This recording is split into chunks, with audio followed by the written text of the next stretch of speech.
Vrai ou faux, les francs-maçons dirigent secrètement la France? Aujourd'hui, faux, archi faux, la franc-maçonnerie n'a quasiment plus aucune influence sur la politique. Par contre, c'était vrai avant. Il y avait des gouvernements qui étaient maçonniques. Il y a 65 ans, voire 100 ans, la moitié des parlementaires étaient francs-maçons.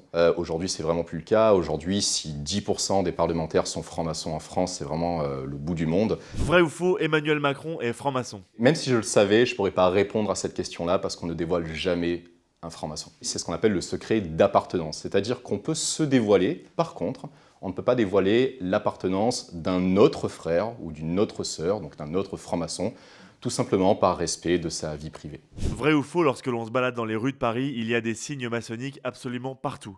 Alors à Paris, il y en a beaucoup. Il y avait énormément de francs-maçons dans l'équipe d'Haussmann, etc. Et le plus emblématique, je dirais, c'est principalement la Tour Eiffel, dont la décision a été de créer la Tour Eiffel a été une décision qui a été prise en loge. Ce symbole pyramidal, ce phare qui éclaire la connaissance, qui est un symbole fort en franc-maçonnerie, et qui est un peu plus haut que l'église du Sacré-Cœur, ce courant un petit peu anticlérical de l'époque, qui voulait que la franc-maçonnerie surplombe un petit peu les institutions catholiques. Vrai ou faux, la franc-maçonnerie est juste une manière de faire du réseau?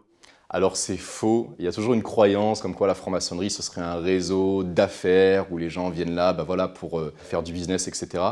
Au contraire, en franc-maçonnerie c'est quelque chose qui est très mal vu. Après, ça arrive, mais comme ça pourrait arriver par exemple dans un club de tennis, dans un club de golf. Vrai ou faux, il y a un vocabulaire propre à la franc-maçonnerie? C'est vrai, il y a un vocabulaire qui est propre. Par exemple, lorsqu'on mange, le verre va être le canon, le vin va être la poudre forte, la fourchette va être la truelle, le couteau va être le glaive. Il y a parfois des expressions qui peuvent être de la franc-maçonnerie. Par exemple, lorsqu'un franc-maçon décède, il est de coutume de dire qu'il est passé à l'Orient éternel. Pourquoi l'Orient? Parce que l'Orient céleste, c'est là où le soleil se lève, et donc c'est la lumière. Et la lumière, en franc-maçonnerie, est un concept clé.